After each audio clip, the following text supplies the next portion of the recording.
கிறிஸ்துவுக்குள் அன்பானவர்களே, நம்முடைய ஆண்டவர் ரட்சகருமான இயேசு கிறிஸ்துவின் வல்லமையான நாமத்தில் உங்களை வாழ்த்தி வரவேற்கிறோம்.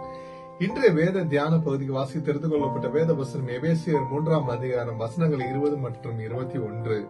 நாம் வேண்டிக் கொள்வதற்கும் நினைப்பதற்கும் மிகவும் அதிகமாய் நமக்குள்ளே கிரியை செய்கிற வல்லமையின்படியே நமக்கு செய்ய வல்லவராகிய அவருக்கு சபையிலே கிறிஸ்து இயேசுவின் மூலமாய் தலைமுறை தலைமுறைக்கும் சதா காலங்களிலும் மகிமை உண்டாவதாக. ஆமென்.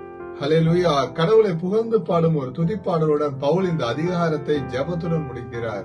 ஆமென். இன்று வருடத்தின் கடைசி ஓய்வு நாளை காணப்படுகிற இந்த ஓய்வு நாளில் நாம் சபை கூடி வந்து தேவனை துதித்து ஆராதித்து தேவனை மகிமைப்படுத்தும் போது தேவன் நாம் நினைப்பதற்கும் வேண்டுவதற்கும் அதிகமான கிரியைகளை நம் வாழ்வில் செய்ய வல்லவராய் இருக்கிறார். ஹல்லேலூயா. எவ்வளவு நம்ம மகிமைப்படுத்துறோமோ தேவன் அவ்வளவு நம்மளை உயர்த்த வல்லவராய் இருக்கிறார். நம்ம அழைத்து தேவன் உண்மை உள்ளவர். ஆமென்.